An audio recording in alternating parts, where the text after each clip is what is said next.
అందరికీ నమస్తే అండి. Good morning. అందరికీ కూడా ముందుగా నూతన సంవత్సర శుభాకాంక్షలు. మనకి కొత్త సంవత్సరం వచ్చే కొద్దీ కొత్త కాలాన్ని తీసుకొస్తుంది.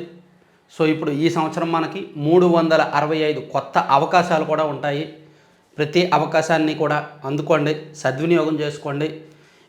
ముందే అసలు ఇయర్ ఎండింగ్ లక్ష్యాలు అంటే 2025 డిసెంబర్ 31 నాటికి మనం ఎలా ఉండాలి అనే ఒక గోల్ సెట్ చేసుకోండి. నేను ఈనాడు జర్నలిజం స్కూల్లో ఉన్నప్పుడు మాకు జర్నలిజం పాఠాలతో పాటు జీవిత పాఠాలు కూడా చెప్పేవాళ్ళు. అప్పుడు మాకు 5 years గోల్స్ సెట్ చేసుకోమని చెప్పేవాళ్ళు అనమాట. మా ప్రిన్సిపల్ నాగేశ్వరరావు గారు, మీరు ముందుగానే ఒక 5 సంవత్సరాలు గోల్స్ సెట్ చేసుకోండి అని చెప్పేవాళ్ళు. అది నా మైండ్లోకి బాగా ఎక్కేది. సో అప్పటి నుంచి నేను 2015కి 2015లోనే 2020 నాటికి నేను ఎలా ఉండాలి, 2020లోనే 2025 నాటికి నేను ఎలా ఉండాలి, 2025లో నెక్స్ట్ నేను ఎలా ఉండాలి 2030 నాటికి అనే గోల్స్ సెట్ చేసుకునేవాడిని. ఉదాహరణకి 2000 చూస్తున్న ప్రతి ఒక్కరూ కూడా న్యూ ఇయర్ సందర్భంగా కొత్త గోల్స్ పెట్టుకోండి. అవి హెల్త్ పరమైన గోల్స్ పెట్టుకోండి, అంటే ఆరోగ్యపరమైన గోల్స్ పెట్టుకోండి, ఆర్థికపరమైన గోల్స్ పెట్టుకోండి, అంటే ఫైనాన్షియల్గా మీరు ఎట్లా ఉండాలనేది. అలాగే మీ వృత్తికి సంబంధించిన గోల్స్ పెట్టుకోండి, ఫ్యామిలీకి సంబంధించిన గోల్స్ పెట్టుకోండి. ఇలా ఒక టార్గెట్ పెట్టుకొని దాన్ని చంద్రబాబు గారు చూడండి 2047 నాటికి ఒక విజన్ రూపొందించారు. అది టార్గెట్, అదొక గోల్. అట్లాగే మనం కూడా ముందస్తు ప్రణాళికలు అంటే ఒక గోల్ పెట్టుకుంటే దానికి తగ్గట్టు యాక్షన్ ప్లాన్లోకి వెళ్ళాలి, దానికి తగ్గట్టు మనం నడుచుకుంటాం. సో అందుకే ప్రతి ఒక్కరూ కూడా టైం వేస్ట్ చేయకుండా కొత్త అవకాశాలను వాడుకోండి. అదే నేను చెప్పదలుచుకున్నది. దానికే కొంచెం సోదిలాగా చెప్పానేమో, ఎలా చెప్పినా ఏం చెప్పినా నా ఉద్దేశం మీకు అర్థమయ్యే ఉంటుంది. సో ఇప్పుడు కంటెంట్లోకి వెళ్ళిపోదాం. న్యూ ఇయర్ కదా, కొంచెం లేట్ అయితే అవ్వచ్చు, లాంగ్ వీడియో చేస్తే చేయొచ్చు. చూడండి, ఓపికగా చూడండి. ప్రతి ఒక్కరూ లైక్ చేయండి, మస్ట్గా లైక్ చేయండి. ప్రతి ఒక్కరికి చాలా ఇంపార్టెంట్. మీ ప్రతి లైకు నాకు ఇంపార్టెంట్. ప్రజలే నా హైకమాండ్. మొత్తం అన్ని పేపర్లో అదే హెడ్డింగ్, ఆంధ్రప్రభలో అదే హెడ్డింగ్, ప్రజలే నా హైకమాండ్. ఆంధ్రజ్యోతిలో అదే హెడ్డింగ్, ప్రజలే హైకమాండ్. ఇదిగోండి, పేదల జీవితాల్లో వెలిగే లక్ష్యం, కష్టం వస్తే ప్రాణ స్నేహితుడిగా కాపాడుకుంటా ముఖ్యమంత్రి చంద్రబాబు. పల్నాడు జిల్లా ఎల్లమందాలో పింఛన్ల పంపిణీ, కష్టం వస్తే ప్రాణ స్నేహితుడిలా కాపాడుకుంటానని 5 కోట్ల ప్రజలే తన హైకమాండ్ అని, పేదల జీవితాల్లో వెలుగులు చూడడమే లక్ష్యమని, అందుకే పింఛన్ల పంపిణీని ప్రతి నెల ఒక్కో గ్రామంలో వేడుకలా చేస్తున్నామని సీఎం చంద్రబాబు అన్నారు. మొత్తానికి పింఛన్ల పంపిణీ ఈ 6 నెలల్లో నేను ఒకటి బాగా అబ్జర్వ్ చేశాను. గత ప్రభుత్వం వాలంటీర్లతో చేసే పనిని, గత ప్రభుత్వంలో వాలంటీర్లు ఉన్నారు, వాళ్ళు ఏం చేసేవాళ్ళు, పింఛన్ల పంపిణీలో చాలా యాక్టివ్గా ఉండేవాళ్ళు. ఆ తర్వాత ఏదైనా సంక్షేమ పథకం ప్రకటిస్తే దానిలో ఉండేవాళ్ళు. కానీ వాలంటీర్ల వ్యవస్థ లేకుండా ప్రభుత్వం సచివాలయ సిబ్బంది ద్వారానే పింఛన్ల పంపిణీ కానిచ్చేస్తోంది. దానివలన సచివాలయ సిబ్బందికి కాస్త ఇబ్బంది అవుతున్నప్పటికీ చేస్తున్నారు. దాంతోపాటు ప్రజాప్రతినిధులు, అధికారులు అందరూ కూడా పాల్గొంటున్నారు. మొదటి రోజే యావరేజ్గా 97-98% పింఛన్ల పంపిణీ అయిపోతుంది. అందులోకి ఈరోజు 1వ తేదీ కదా, న్యూ ఇయర్ కదా అని చెప్పి నిన్న 31వ తేదీనే పింఛన్ల పంపిణీ జరిగిందనమాట. సో పింఛన్ల పంపిణీ విషయంలో మాత్రం ప్రభుత్వం చాలా జాగ్రత్తగా వ్యవహరిస్తున్నారు, చాలా చురుగ్గా వ్యవహరిస్తున్నారు, ఎటువంటి ఇబ్బంది లేకుండా. అది మనం చూడొచ్చు. యాక్చువల్లీ నేను అనుకున్నానండి, ఒక్కటి మిస్ అయింది. నేను ఈ న్యూ ఇయర్ కదా మన ఛానల్ పేరు మీద క్యాలెండర్ వేద్దాం అనుకున్నా, క్యాలెండర్ అండ్ డైరీలు వేద్దాం అనుకున్నా. నాకు డిసెంబర్లో ఆ థాట్ వచ్చింది. 1-2 నెలల ముందు వచ్చి ఉంటే దానికి సంబంధించి మెటీరియల్ నేను రెడీ చేసేవాడిని. మెటీరియల్, దానికి సంబంధించిన కంటెంట్, భిన్నమైన కంటెంట్ రెడీ చేసేవాడిని. సో నెక్స్ట్ ఇయర్ నుంచి మన ఛానల్ తరఫున డైరీలు అండ్ క్యాలెండర్లు ఇవన్నీ కూడా ప్లాన్ చేస్తా సబ్స్క్రైబర్స్ కోసం. తర్వాత పోలవరంలో ఈ నెలలోనే డయాఫ్రమ్ వాల్ పనులు, కాంక్రీటు మిశ్రమంపై నిర్ణయం పెండింగ్, మరో 2 పరీక్షల ఫలితాల కోసం నిరీక్షణ. 5 తర్వాత విదేశీ బృందం కేంద్ర జల సంఘం భేటీ, అక్కడ తుది నిర్ణయం. సో పోలవరంలో ఈ నెల నుంచి కూడా జనవరి 2వ వారం నుంచి డయాఫ్రమ్ వాల్ నిర్మాణం పనులు ప్రారంభం కాబోతున్నాయి. 2026 డిసెంబర్ నాటికి ఈ కీలక కట్టడాన్ని నిర్మించాలనే లక్ష్యంతో ప్రభుత్వం ఉంది. వాస్తవానికి మొదటి ప్రణాళిక ప్రకారం జనవరి 2న ఈ పనులు ప్రారంభించాల్సి ఉంది. డయాఫ్రమ్ వాల్లో వినియోగించాల్సిన కాంక్రీట్ మిక్స్ డిజైన్ ఖరారు చేయడంలో ఆలస్యం అవుతుంది. ఇందుకు సంబంధించిన కొన్ని పరీక్షల ఫలితాలు రావాల్సి ఉంది. సో డయాఫ్రమ్ వాల్ కట్టడానికి దానిలో కాంక్రీట్ మిక్స్కి సంబంధించి ఏమేమి వాడాలి, ఎంత మేరకు వాడాలి అనేది విదేశీ నిపుణులు ప్లస్ కేంద్ర జల సంఘం వీళ్ళందరూ కలిపి నిర్ణయం తీసుకుంటారు. దానికి జనవరి 2వ వారానికి ఒక డెసిషన్ తీసుకొని అప్పుడు ప్రారంభిస్తారంట. అది రాశారు. అలాగే సకల హంగులతో విశాఖ క్రూజ్ టెర్మినల్ మార్చి నుంచి పూర్తి స్థాయిలో కార్యకలాపాలు. విద్యుత్ కాంతులతో మెరిసిపోతున్న టెర్మినల్కు ఇటీవల వచ్చి వెళ్ళిన ది వరల్డ్ క్రూజ్ షిప్. సకల హంగులతో విశాఖ క్రూజ్ టెర్మినల్ మార్చి నుంచి పూర్తి స్థాయిలో. సో విశాఖపట్నం ఉన్న అక్కడ పోర్ట్లోనంట క్రూజ్ టెర్మినల్ ఒకటి కట్టారు. సో దానివలన పెద్ద పెద్ద షిప్లు, భారీ షిప్లు వచ్చి వెళ్తుంటాయి అన్నమాట. అది రాశారు. ఇవన్నీ ఈనాడులో ఫస్ట్ పేజీ వార్తలు. లోపల పేజీల్లో కూడా ఒక ఆసక్తికరమైన వార్త ఒకటి ఉంది. ఇదేంటంటే పేదల బియ్యానికి పేరునయ్య అసలు చాలా సింపుల్. దాదాపుగా 7,577 బస్తాలు ఆయన గోదాములో నిల్వ చేసిన 7,577 బస్తాలు అమ్ముకొని అక్రమంగా అమ్ముకొని సొమ్ము చేసుకొని దాన్ని ఎన్నికల్లో ఖర్చు పెట్టుకున్నాడంట అయ్యగారు.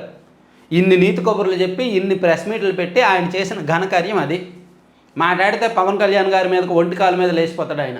మాట్లాడితే చంద్రబాబు గారి మీదకి, లోకేష్ గారి మీదకి ఎంతో ఎటకారంగా లేచిపోతాడు ఆయన. సో ఆయన చేసింది ఏంటి అనేది పోలీసుల రిమాండ్ రిపోర్ట్లో పెట్టారు. అందులో A6గా పేర్ని నాని గారి పేరు పెట్టారనమాట. సో 1.68 కోట్ల విలువైన 7,577 బస్తాలు మాయం. అయినా ఆ 1.68 కోట్లతో ఆయన ఎన్నికలు అయిపోవు కదా. ఎన్నికలకు కనీసం ఒక 20-30 ఖర్చు పెట్టి ఉంటాడుగా. ఆ 1.68 ఏ మేరకు వస్తుంది?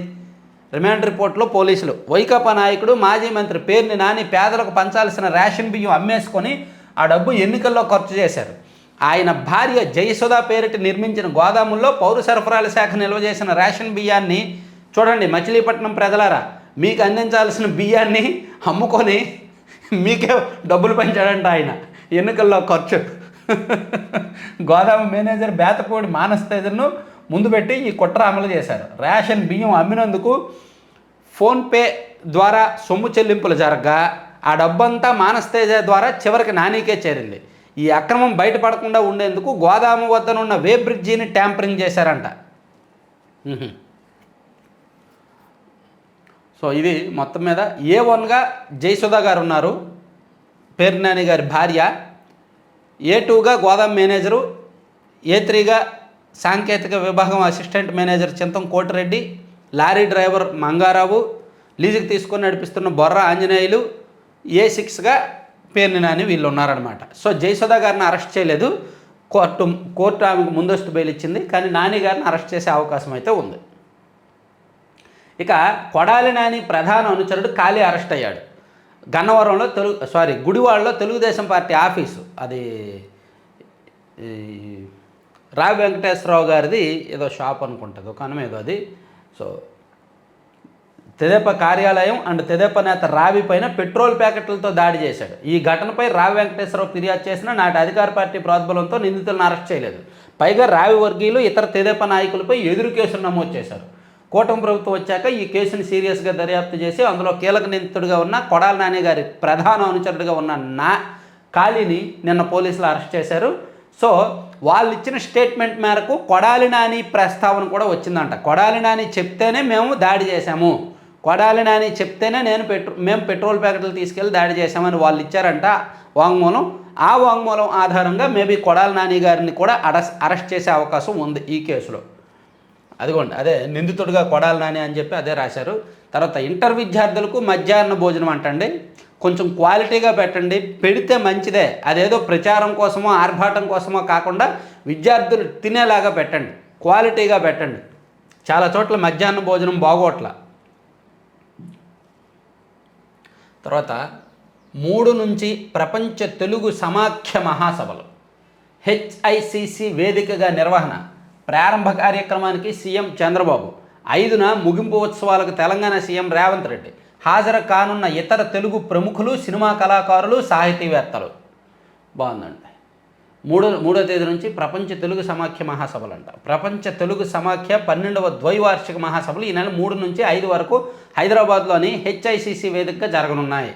ఇలాంటివి జరగాలి. సంవత్సరానికి 2 సార్లు ప్రపంచవ్యాప్తంగా తెలుగు వాళ్ళని సంఘటితం చేసేలాగా, తెలుగు వాళ్ళకి తెలుగు భాష ప్రాముఖ్యత తెలిసేలాగా ఇటువంటి సదస్సులు ఎక్కడికక్కడ ఎప్పటికప్పుడు జరగాలి అని నేను తెలుగు భాషను భ్రష్టు పట్టించింది జగనే, మండలి బుద్ధప్రసాద్ మండిపాటు. మాజీ ముఖ్యమంత్రి జగన్ తెలుగు భాషను భ్రష్టు పట్టించారని అవనిగడ్డ ఎమ్మెల్యే మండలి బుద్ధప్రసాద్ మండిపడ్డారు. మంగళవారం కృష్ణా జిల్లా అవనిగడ్డలోని తన కార్యాలయంలో ఆయన విలేకరులతో మాట్లాడారు. పాపం తెలుగు మహాసభలలో వీళ్ళు పెడితే, తెలుగు రచయితల కవుల సమ్మేళనం సదస్సు పెడితే సాక్షిలోను అలాగే వైసీపీ వాళ్ళు దాన్ని సామాజిక వర్గాన్ని చేర్చారు. అది కుల మీటింగ్ అన్నట్టు మాట్లాడారు. అలాగే తెలుగును చంపేయడానికి ఏంటది ఇంగ్లీష్ని చంపేయడానికి, ఆంగ్ల మాధ్యమాన్ని చంపేయడానికి వాళ్ళ మీటింగులు పెట్టారని దరిద్రగొట్టు న్యూస్, దరిద్రగొట్టు ప్రచారానికి తెరతీశారు వైసీపీ వాళ్ళు. మహాసభల తీర్మానాలను ప్రభుత్వానికి అందిస్తాం, నిర్వాహకులు వెల్లడి. మంచిది. తర్వాత 3న మహిళా ఉపాధ్యాయ దినోత్సవం నిర్వహిస్తాం. బీసీవై పార్టీ అధ్యక్షుడు రామచంద్ర యాదవ్. భారత చైతన్య యోజన పార్టీ ఆధ్వర్యంలో జనవరి 3న విజయవాడలో మహిళా ఉపాధ్యాయ దినోత్సవం నిర్వహిస్తున్నట్టు ఆ పార్టీ అధ్యక్షుడు రామచంద్ర యాదవ్ తెలిపారు. భారతదేశ మొట్టమొదటి మహిళా ఉపాధ్యాయురాలు, ఆడపిల్లల విద్య కోసం పాటుపడిన సావిత్రిబాయి పూలే జయంతి సందర్భంగా జనవరి 3న మహిళా ఉపాధ్యాయ దినోత్సవం చేసుకుంటారు అని మొత్తానికి అది బాగానే ఉంది. అందులో అంట మహిళా ఉపాధ్యాయులను ఎంపిక చేసి వాళ్ళకు పురస్కారాలు కూడా అందిస్తారంటండి. మంచి విషయం. మహిళా ఉపాధ్యాయ దినోత్సవం అనే సంగతి చాలామంది మర్చిపోయి ఉంటారు. బీసీవై పార్టీ అధ్యక్షుడు రామచంద్ర యాదవ్ గారు ఆ కార్యక్రమం నిర్వహిస్తున్నారన్నమాట. తర్వాత దుకాణంలోకి దూసుకెళ్లిన లారీ, విశాఖలో ఒకరి మృతి. బీఆర్టీఎస్ ఉద్యమాన్ని నాటి ప్రభుత్వానికి తాకట్టు పెట్టారు. ఉద్యోగులు నష్టపోయిన, నాయకులు ఆనందంగా ఉన్నారు. ఇదొకటి రాశారు ఈనాడులో. విశాఖ బే పార్క్ వైకాపా నేతల పరం 33 ఏళ్ల లీజును 90 ఏళ్లకు పెంచి గుట్టుగా హస్తగతం. ఏపీ పర్యాటక అభివృద్ధి సంస్థకు నష్టం. వైకాపా హయాంలో కాకినాడ సీపోర్ట్ లిమిటెడ్, కాకినాడ సెజ్లో వాటాలను బలవంతంగా లాగేసుకున్నట్టే విశాఖ భీమిలి బీచ్ రోడ్డులో ఋషికొండ పైన బే పార్క్ రిసార్ట్ను కూడా వైకాపా నేతలు చేజెక్కించుకున్నట్టు తెలుస్తోంది. 33 ఏళ్ల లీజును 90 ఏళ్ల లీజుకు రాసుకొని తీసుకున్నారంటండి. కోట్ల ఆస్తులు కాజేశారు, కోట్ల ఆస్తులు కొల్లగొట్టారు. 5 ఏళ్ల అధికారానికే ఇన్ని చేశారంటే పొరపాటున మళ్ళీ వైసీపీ గెలిచుంటే 2024లో అమ్మో, ఊహకు కూడా అందదు అది, ఊహకు కూడా అందదు అది. తర్వాత మరో 9 రైళ్లలో అదనంగా జనరల్ బోగీలు. మంచిది, పెంచండి, జనరల్ బోగీలు పెంచండి. జనరల్ బోగీల సంఖ్యలు తగ్గించేస్తున్నారు మీరు. ఇవన్నీ ఫస్ట్ పేజీ కంటిన్యూషను. గోదాముల నిర్వహణ గిడ్డంగుల సంస్థకే తప్పుకోవాలని పౌర సరఫరాల సంస్థ నిర్ణయం. మచిలీపట్నంలో చౌక బియ్యం మాయం ఘటనతో మేలుకొల్పు. సో ఇక మీదట గోదాముల నిర్వహణ అంతా కూడా గిడ్డంగుల సంస్థకి ఇచ్చేస్తారు. వాళ్ళకే ఇవ్వడం మంచిదండి. సమస్యపై స్పందించి తక్షణమే 3 లక్షల చెక్కు అందజేత. నరసరావుపేట మండలం ఎల్లమంది గ్రామంలో వితంతు పింఛన్ లబ్ధిదారు తలారి శారమ వృద్ధాప్య పింఛన్ 7 కొండల ఇంటికి ముఖ్యమంత్రి చంద్రబాబు యోగక్షేమాలు తెలుసుకున్నారు. కరోనా సమయంలో తన భర్త నాగరాజ్ చనిపోయారని, అప్పటి నుంచి కుటుంబ పోషణ కష్టమైందని శారమ తెలిపారు. ఇదే వల్ల కరెంటు బిల్లు పూర్తిగా చెల్లిస్తేనే పింఛన్ ఇచ్చారని, లేదంటే రాలేదని వాపోయారు. సో అట్లా పిల్లల చదువు కోసం సొంతంగా షాప్ పెట్టుకోవడానికి 3 లక్షల రుణం ఇప్పిస్తానని చెప్పి అప్పటికప్పుడే 3 లక్షలు ఇచ్చారంట. మంచి విషయం కదా. చంద్రబాబు గారు పింఛన్లు పంచడానికి నేరుగా వెళ్తున్నప్పుడు వాళ్ళ కష్టాలు తెలుసుకొని వాళ్ళతో ఇంటరాక్ట్ అయ్యి వాళ్ళతో అన్నీ మాట్లాడి వాళ్ళకి సాయం చేయడం చాలా మంచి విషయం. సరే, ఇది పక్కన పెట్టేస్తే సాక్షి కొత్త సంవత్సరం మనందరూ గుండె చప్పుడు వినకపోతే ఎట్లా. సో కొత్త సంవత్సరం మనందరం కూడా మంచి సూక్తి విందాం. ఏం సూక్తి చెప్పారండి? జాతికి జల సౌభాగ్యం కల్పించిన రోజే నాకు అసలైన పండగ రోజు. 5 ఏళ్ళ 3 నెలలు పరిపాలించారు కదా, ఒక్క ప్రాజెక్ట్ అయినా పూర్తి చేశారా? పోలవరం స్టార్ట్ చేశారు, పూర్తి చేయలే. పోనీ అది పెద్దది వదిలేద్దాం. వెలుగొండ పూర్తి చేయలే, హంద్రనేవ పూర్తి చేయలే, గాలేరు నగరి పూర్తి చేయలే. కానీ మాటలు చెప్పారు. జలయజ్ఞం జలయజ్ఞం జలయజ్ఞం పేరిట ఇప్పుడు ఎందుకులే, అదంతా ఎందుకులే కానీ సర్లే, మంచి మాట చెప్పారు. జాతికి జల సౌభాగ్యం కలిగించే రోజే నాకు అసలైన పండగ రోజు అని చెప్పారంట. తర్వాత బాబు నూతన సంవత్సర కానుక 1.19 లక్షల కోట్ల అప్పు. 7 నెలల్లోనే జనంపై భారీ భారం. ఇంత అప్పు చేసినా సూపర్ 6లో ఒకటి అమలు చేయలేదు. సూపర్ 6లో ఒకటి అమలు చేయలేదా? దీపం పథకం ఇస్తున్నారు కదా, దీపం 2 ఇస్తున్నారు కదా, అది అమలు చేసినట్టేగా. సూపర్ 6లో ఒక్కటి కూడా అమలు చేయలేదని వీళ్ళు ఎలా చెప్తారు? ఇలాంటి పిచ్చి పిచ్చి వార్తలు రాస్తేనే జనం ఆల్రెడీ సూపర్ 6లో 2 అమలు చేస్తున్నారు. అసలు సూపర్ 6 ఏంటి నేను మర్చిపోయానండి. ఒక్క నిమిషం ఆగండి, అసలు ఏమేమి అమలు చేస్తున్నారో చెప్పుకుందాం. వీళ్ళేంటి అసలు ఒక్కటే అమలు చేయలేదని రాశారు. TDP super 6. అసలు టీడీపీ వాళ్ళ సూపర్ 6 వాళ్ళు ఏంటో చూద్దాం. అందులో ఏమేమి అమలు చేశారు. ఏడాదికి 3 సిలిండర్లు ఇస్తున్నారు. మహిళలకు ఉచిత బస్సు ప్రయాణం ఉగాది నుంచి ఇస్తాము అని చెప్పారు కదా. ఇక రైతుకి 20,000 ఆర్థిక సాయం మేబీ మే నెలలో ఇస్తారేమో. అలాగే స్కూల్కి వెళ్ళే ప్రతి విద్యార్థికి ఏడాదికి 15,000. అదే తల్లికి వందనం అనేది మేబీ జనవరిలో నెక్స్ట్ మంత్ ఇంప్లిమెంట్ చేసే అవకాశం ఉంది, చూస్తున్నారు. సో సూపర్ 6లో ఒకటి అమలు అవుతోంది ప్రస్తుతానికి. రెండో దానికి కసరత్తు జరుగుతోంది, ఉగాది నుంచి అమలు చేస్తారు. కాబట్టి మీరేం బాధపడద్దు. సూపర్ 6 ఒక్కటి ఈ కూటమి ప్రభుత్వం తక్షణమే చేయాల్సింది ఏంటంటే, మీరు సూపర్ 6 ఏం అమలు చేసినా సాక్షి పత్రిక యాజమాన్యం బోర్డ్ ఆఫ్ డైరెక్టర్స్కి అండ్ ఎడిటోరియల్ ఇన్ఛార్జ్కి అండ్ ఒరిజినల్ చైర్మన్కి అందరికీ కూడా సూపర్ 6 పథకాలు ఇచ్చేయండి. తల్లికి వందనం అమలు చేస్తే వాళ్ళకి కూడా ఇచ్చేయండి, పిల్లలు ఉన్నా లేకపోయినా. ఎందుకంటే వాళ్ళకి రాలేదు వాళ్ళకి రాకపోయేసరికి రాష్ట్రంలో కూడా అమలు చేయట్లేదు అనుకుంటారు. చూడండి, ఇప్పుడు దీపంలో కింద గ్యాస్ సిలిండర్లు ఇస్తున్నారు, మీరు అందరికీ ఇస్తున్నారు, కానీ పాపం ఈ వార్త రాసిన వాడికి ఇవ్వలేదేమో, అందుకని సూపర్ 6 అమలు చేయట్లేదని రాసేస్తున్నాడు ఆయన. ఈ వార్త రాసిన వాడికి ఇవ్వట్లేదేమో సూపర్ 6 ఆ గ్యాస్ సిలిండర్, అందుకని ఒక్కటే అమలు చేయలేదని రాసేసాడు. సో ఈ వార్త రాసిన వాళ్ళు ఎవరో కనుక్కొని సూపర్ 6 గ్యాస్ సిలిండర్ ఇచ్చేయండి. అలాగే ఈ ఎడిటోరియల్ ఇన్ఛార్జికి కూడా ఇచ్చేయండి, అలాగే ఈ చైర్మన్కి కూడా ఇచ్చేయండి. అప్పుడు సూపర్ 6లో ఒకటి అమలు అయినట్టు వాళ్ళకి తెలుస్తుంది, లేకపోతే ఇటువంటి వార్తలే రాస్తారు. ఇక అప్పు అయితే మాత్రం చేస్తున్న మాట వాస్తవమే. ఈ కూటమి ప్రభుత్వం అప్పు చేస్తున్న మాట అయితే వాస్తవమే. అప్పులు చేస్తున్నారు, విపరీతంగా చేస్తున్నారు. దానికి రకరకాల కారణాలు చెప్తున్నారు. ఎందుకంటే ఖర్చులు ఎక్కువ ఉన్నాయి, కట్టాల్సిన వడ్డీలు ఎక్కువ ఉన్నాయి. తప్పదు, అప్పు చేయాల్సిన తప్పదు. ఏ పని చేయాలన్నా సరే డబ్బులు కావాలంటే అప్పులు చేయాలి. సంపద సృష్టి, ఆదాయం వృద్ధి అధికారంలోకి వచ్చిన 6 నెలల్లోనే సాధ్యం కాదు. కనీసం ఇంకో సంవత్సరంన్నర పడుతుంది సంపద సృష్టి అమల్లోకి రావడానికి, ఆదాయం వృద్ధి చెందడానికి. కాబట్టి ఇది తప్పదన్నమాట. ఇక ప్రైవేటీకరణ మళ్ళీ మొదలు. అయితే ఒకటి, ఈ కూటమి ప్రభుత్వం చేస్తున్న అప్పులో మనం ఆశించాల్సింది ఏంటంటే క్యాపిటల్ ఎక్స్పెండిచర్ ఎక్కువగా ఉంటుంది అని ఆశిద్దాం. అంటే అమరావతి కోసం వాళ్ళు 31,000 కోట్లు ఖర్చు చేశారనుకో, అమరావతి కోసం అప్పు చేస్తే మన కళ్ళు ఎదురుగానే ఉంటుందిగా, బిల్డింగ్లు ఉంటాయిగా, ఇన్ఫ్రాస్ట్రక్చర్ డెవలప్మెంట్ ఉంటుందిగా, రైతుల ప్లాట్లు అభివృద్ధి చేస్తారుగా. సో అమరావతి నిర్మాణానికి అప్పు చేయొచ్చు. అది కూడా వీళ్ళు కల్పించారు, ఈ 1,19,000 కోట్లతో అది కూడా కల్పించారు. యాక్చువల్లీ అమరావతి కోసం చేసిన అప్పును మనం లెక్క పెట్టక్కర్లా. ఎందుకంటే అమరావతి అనేది ఖచ్చితంగా సంపత్తి తీసుకొచ్చేదే భవిష్యత్తులో. తర్వాత ప్రైవేటీకరణ మళ్ళీ మొదలు. ప్రైవేటు జపం ప్రారంభించిన Chandrababu. Oilfed Pulivendula state central laboratory ప్రైవేట్కి అంట. ఆయిల్ ఫెడ్ ప్రైవేట్కి ఇవ్వడం వలన రైతులకు నిజంగా నష్టం జరుగుతుంది. ఎందుకంటే ఆయిల్ ఫెడ్ పెదవేగిలో ఉన్న ఆయిల్ ఫెడ్ కర్మాగారం నుంచి వచ్చే నూనె ఉత్పత్తి ఆధారంగా, ఆ ఉత్పత్తి శాతం ఆధారంగా, అంటే అక్కడికి ఆయిల్ పంప్ గెలలు అక్కడికి తీసుకెళ్తే ఆ గెలలు ఆడగా నూనె వస్తుంది, ఆయిల్ వస్తుంది. ఆ ఆయిల్ నుంచి ఆ ఆయిల్ శాతం ఆధారంగా మార్కెట్ రేటు, గెలల టన్ను రేటు నిర్ధారిస్తారు ప్రతి నెల కూడా. అందుకని ప్రతి నెల అక్కడ ఆయిల్ పంప్ గెలల రేటు మారుతూ ఉంటుంది. సో అది ప్రైవేట్ వాళ్ళకి ఇస్తే నూనె శాతం లెక్కలు మార్చేస్తారు వాళ్ళు. అంటే ట్రాన్స్పరెన్సీ ఉండదు, అకౌంటబిలిటీ ఉండదు, దానివల్ల రైతులకు నష్టం జరుగుద్ది. సో ఈ విషయంలో ప్రభుత్వం ఒకసారి ఆలోచిస్తే బెటర్. అలాగే పులివెందుల స్టేట్ సెంట్రల్ ల్యాబొరేటరీ కూడా ప్రైవేట్కి ఇచ్చేస్తారంట, అది కూడా ఆలోచిస్తే బెటర్. తర్వాత గోదావరి జలాలతో తెలుగు తల్లికి జలహారతి, లబ్ధిదారులు ఇళ్లకు వెళ్ళి పింఛన్ ఇవ్వకపోతే చర్యలు, పల్నాడులో హింసకు చోటు లేకుండా చేస్తా, పింఛన్ల పంపిణీలో కార్యక్రమంలో చంద్రబాబు. ఓకే. పీజీ వైద్య విద్య మళ్ళీ భారం. 2014-19లో పీజీ మెడికల్ ఫీజులు భారీగా పెంచింది చంద్రబాబు సర్కార్. వాటిని 40 నుంచి 50% తగ్గించిన జగన్ ప్రభుత్వం. వైఎస్ జగన్ ప్రభుత్వం ఇచ్చిన జీవో రద్దు, కళాశాలల వారీగా ఫీజులకు నిర్ణయము. తర్వాత 2030 నాటికి రైల్వేకు కవచ రక్షణ. ఇది మంచిదండి. రైల్వే ప్రమాదాలు పెరుగుతున్నాయి. ప్రమాదాలను కాస్త తగ్గించలేకపోతున్నారు. ప్రమాదాలు జరిగితే ప్రాణ నష్టం ఎక్కువగా ఉంటుంది. రైలు ప్రమాదాలు జరిగిన ప్రతిసారి ప్రాణ నష్టాలు బీభత్సంగా ఉంటున్నాయి. అది తగ్గడానికి కవచ్ అనే రక్షణ 9,000 కిలోమీటర్ల మేర 10,000 రైళ్లలో ఏర్పాటు చేస్తారంట 2030 నాటికి.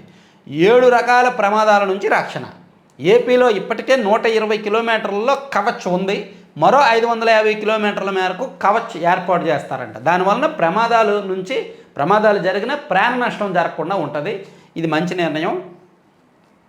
తర్వాత దళిత మహిళా చైర్పర్సన్ని అవమానించిన అయ్యన్న. చైర్పర్సన్ లేకుండానే నర్సీపట్నం కౌన్సిల్ సమావేశం, నిబంధనలకు విరుద్ధంగా సమావేశం నిర్వహించిన స్పీకర్ అయ్యన్న అని చెప్పి ఒకటి రాసుకొచ్చారు. బడ్జెట్ ఆమోదించాలని అధికారులకు ఆదేశం, తాను ప్రమాణ స్వీకారానికి వస్తున్నానని చెప్పినా చైర్పర్సన్ రాలేదని మండిపాటు అని అయ్యన్న పాత్రుడు గారి గురించి ఒకటి రాశారు. ఇందులో పెద్ద వాస్తవం ఉండదు, కానీ ఏదో రాజకీయం పొలిటికల్ ఫ్లేవర్ ఉంటుంది. ఇంటి పన్ను కడితేనే పెన్షన్, చిత్తూరు జిల్లాలో పింఛన్దారులకు కష్టాలు. గుడిపాల మండలంలో 27 గ్రామాల్లో ఇదే వైఖరి. పింఛన్ సొమ్ములోంచి జమ చేసుకున్న పోయినాం. కొన్ని గ్రామాల్లో ఆ సిబ్బంది ఓవర్ యాక్షన్ కారణంగా ప్రభుత్వానికి చెడ్డ పేరు వస్తుంది. ఇది అన్ని చోట్ల ప్రభుత్వ నిర్ణయం కాదు. ఇది కొన్ని గ్రామాల్లో ఎవడో ఒకడు ఓవర్ యాక్షన్ చేస్తారు, దానివల్ల ప్రభుత్వానికి చెడ్డ పేరు వస్తుంది. అదొకసారి చూసుకుంటే బెటరు. తర్వాత ప్రైవేటీకరణ మళ్ళీ మొదలైన లోపల పేజీలో రాశారు. తర్వాత సంపద సృష్టి చంద్రబాబు కుటుంబానికే, అదే ఏడీఆర్ నివేదిక అదే విషయం తేల్చింది. రోజు రోజుకి రాష్ట్రం అప్పుల్లో కూరుకుపోతోంది. వైఎస్ఆర్సీపీ అధికార ప్రతినిధి పుత్తా శివశంకర్ రెడ్డి ఆయన వ్యాపారం చేసి సంపాదించాడు. ప్లస్ ఆ సంపద సృష్టి కొత్తదేమీ కాదు. నేను నిన్న అదే వీడియో చేసి, ఆయనకేమీ కొత్తగా ఆస్తులు రాలే, ఎప్పటి నుంచో ఉన్నాయి. తర్వాత దళిత మహిళా చైర్పర్సన్ 465 మంది చిరుద్యోగులపై కక్ష సాధింపు. కొత్త సంవత్సరం రోజు కూటమి ప్రభుత్వం షాకు. విశాఖలో 431 మలేరియా ఉద్యోగులపై వేటు. డాక్టర్ బిఆర్ అంబేద్కర్ యూనివర్సిటీలో 34 మంది తొలగింపు. ఆవేదన వ్యక్తం చేస్తున్న బాధితులు. 4న అభ్యుదయ రైతులకు పురస్కారాలు. రైతు నేషనల్ ఫౌండేషన్ వ్యవస్థాపకులు ఎడ్లపల్లి. రేపటి నుంచి వాలంటీర్ల నిరసనలు. ఓకే, ఇవన్నీ సాక్షిలో వచ్చిన అంశం అన్నమాట. తర్వాత ఆంధ్రజ్యోతికి వెళ్దాం. ఆంధ్రజ్యోతిలో ఇది ఓకే. తర్వాత మద్యం లైసెన్సీలకు ఊరట. మద్యం లైసెన్సీ, మద్యం అమ్ముతున్న వ్యాపారులకు ఇప్పటి వరకు 10% కమిషన్ ఇచ్చేవాళ్ళు కదా, సో వాళ్ళకి మీదట 14% కమిషన్ ఇవ్వబోతున్నారు. అంటే 100 రూపాయలు మద్యం అమ్మితే అందులో వాళ్ళకి ఇప్పుడు వరకు 10 రూపాయలు మిగిలేది లాభం, ఇప్పుడు 14 రూపాయలు మిగులుతుంది. అది ఒక రకంగా కాస్త ఊరట వాళ్ళకి. డైలీ సేల్ యావరేజ్గా ఒక్కొక్క అర్బన్ ఏరియాలో అయితే 3 లక్షలు అవుతుందంట డైలీ కౌంటర్, రూరల్ ఏరియాలో అయితే 2 లక్షలు అవుతుందంట డైలీ కౌంటర్. మద్యం షాపులు తీసుకున్న వాళ్ళకి ఈ మార్జిన్ పెంచడం వల్ల కొంచెం లాభం పెరుగుద్ది అనమాట. అలాగే కల్లుగీత కార్మికులకు వారంలో 340 షాపులు ఇస్తారు. పేరు అయితే కల్లుగీత కార్మికులే ఉంటుంది, కానీ దాని వెనక పెట్టుబడులు, దాని వ్యాపారం నిర్వహించేది మాత్రం ఎవరో పెద్దవాళ్ళే ఉంటారు. తర్వాత జీఎస్టీ చెల్లింపుల్లో అక్రమాలకు చెక్. రిజిస్ట్రేషన్లకు బయోమెట్రిక్ ఫేస్ అథెంటికేషన్. నేటి నుంచి కొత్త విధానం అమలు. మంచిది. మిలీనియం టవర్లకు మోక్షం. విశాఖపట్నంలో ఋషికొండ ఐటీ పార్కులో ఖాళీగా ఉన్న మిలీనియం టవర్లు ఐటీ సెజ్ నుంచి మినహాయింపు యత్నాలు డీనోటిఫై చేయడానికి ఏపీఐఐసి ప్రతిపాదనలు అని రాశారు. తర్వాత అమరావతికి టెండర్ల జోష్. నేటి నుంచే టెండర్లకు ఆహ్వానం. ప్రపంచ బ్యాంకు ఏడీబీ ప్రతినిధులతో చేపట్టి మొదటి టెండర్లు. మన హైదరాబాద్ మీటప్లో కొంతమంది సబ్స్క్రైబర్స్ అడిగారు, అమరావతి పోలవరం విషయంలో ప్రతి నెల అప్డేట్, ప్రతి వారం అప్డేట్స్ కావాలన్నారు. ప్రతి వారం కాదు కానీ నేను ప్రతి నెల అప్డేట్స్ ఇస్తాను. అమరావతి అండ్ పోలవరం నిర్మాణం ప్రగతి ఎలా ఉంది అనేది ఉన్నదన్నట్టు నేనే ఫీల్డ్ విజిట్కి వెళ్ళి గ్రౌండ్ రిపోర్ట్స్ నేను అనలైజ్ చేసి వీడియో చేసి చెప్తాను. ప్రతి నెలకు ఒకసారి వీడియో చేస్తాను, అమరావతి పోలవరం 2 విషయాల్లో కూడా. ఇక మీటప్ అంటే గుర్తొచ్చింది, విజయవాడ మీటప్ అని చెప్పి నేను నిన్న చెప్తే ఓన్లీ విజయవాడలో వస్తున్నారు. గుంటూరు కొంతమంది అన్న గుంటూరులో ఎప్పుడని ఒకళ్ళు, ఇంకొకళ్ళేమో అన్న మాచర్లలో ఎప్పుడు అని ఒకళ్ళు. ఏమంటే గుంటూరులో ఒకసారి, మాచర్లలో ఒకసారి, సత్తెనపల్లిలో ఒకసారి ఉండదు. ఒంగోలు, నెల్లూరు, గుంటూరు మొత్తం ఆ 3 జిల్లాలతో సహా ఉమ్మడి కృష్ణా జిల్లా, ఉమ్మడి పశ్చిమ గోదావరి జిల్లా, ఈ కోస్తా ప్రాంతం మొత్తానికి విజయవాడలో మీటప్ పెడుతున్నాం. అక్కడికి ఆ ఏరియా వాళ్ళు, అక్కడ ఉన్న వాళ్ళు, ఇంట్రెస్ట్ ఉన్న వాళ్ళు అందరూ రావాలి. ఒక సండే పెడతాం ఎప్పుడని నేను చెప్తా. సో అంతే తప్ప ఓన్లీ విజయవాడలోకే ఆ మీటప్ కాదు. సో దయచేసి ఆ దగ్గరలో ఉన్నవాళ్ళు, ఆ చుట్టుపక్కల జిల్లాల వాళ్ళు కూడా విజయవాడ మీటప్కి రావడానికి ఇంట్రెస్ట్ ఉంటే కనుక నాకు వాట్సాప్లో మెసేజ్ చేయండి. 7207071231 ఆ నెంబర్కి మెసేజ్ చేయండి. ఉత్తరాంధ్ర 3 జిల్లాల వాళ్ళ కోసం విశాఖపట్నంలో తర్వాత పెడతాం. అది ఫిబ్రవరిలో ఉంటుంది. అది ఉత్తరాంధ్ర 3 జిల్లాల వాళ్ళు అక్కడికి రావాలి, విశాఖపట్నంలో ప్రారంభం. దీంతో నెక్స్ట్ ఎప్పుడో రాయలసీమ 4 జిల్లాల కోసం రాయలసీమలో ఒక చోట పెడతాను తర్వాత అది. సో దాంతో మన మీటప్స్ ముగిసిపోతాయి. ఆ తర్వాత నెక్స్ట్ లెవెల్ అసలు ఈ మీటప్స్ 5 మీటప్లని కలిపి ఒక ఐక్య వేదిక ఒకటి పెడతానులే, అది ఎందుకనేది మళ్ళీ చెప్తా. సరే, సో మీటప్కి రావాల్సిన వాళ్ళు ఆ నెంబర్కి అయితే మెసేజ్ చేయండి. విజయవాడ మీటప్కి ఆ దగ్గరలో అన్ని జిల్లాల వాళ్ళు, చుట్టుపక్కల జిల్లాల వాళ్ళు. తర్వాత జలహారతికి ప్రపంచ బ్యాంకు దన్ను. ఆ బ్యాంకు మిగులు నిధులపై చంద్రబాబు దృష్టి.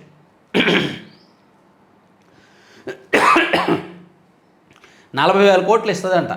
వివిధ ప్రాజెక్టులు ఖర్చు చేయగా మిగిలే మొత్తాన్ని తీసుకునే యోచన. ఇప్పటికే ప్రధాని మోదీ కేంద్ర ఆర్థిక మంత్రితో సీఎం చర్చలు. ప్రస్తుతం 51,364 కోట్లు మిగిలాయంటే అందులో 40,000 కోట్లు ఇస్తారంట. ప్రపంచ బ్యాంకు, ఏడీబీ రకరకాల నిధులు ఇస్తుంటారు కేంద్ర ప్రభుత్వానికి, రాష్ట్ర ప్రభుత్వాలకి. దానిలో మిగులు నిధులు జలహారతికి ఇవ్వమని అడిగారంట. సో అది బాగానే ఉంది. ఒక 40,000 కోట్లేమో కేంద్ర ప్రభుత్వం ఈ రుణ సేకరణ ద్వారా, ఇంకో 40,000 కోట్లేమో కాంట్రాక్ట్ సంస్థల నుంచి సమీకరణ.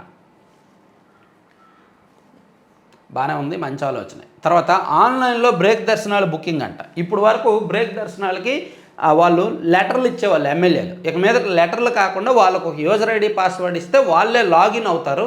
లాగిన్ అయ్యి బ్రేక్ దర్శనాలు బుక్ చేసుకుంటారు వాళ్ళకు వాళ్ళు. అది మంచి విషయమే. తర్వాత బియ్యం సిట్లో మార్పులు, డిఎస్పీలు అవుట్, సబ్ కలెక్టర్లు ఇన్. ఆంధ్రజ్యోతి కథనంతో కదలిక మంచిదే. సిఎస్గా విజయానంద్ బాధ్యతల స్వీకరణ.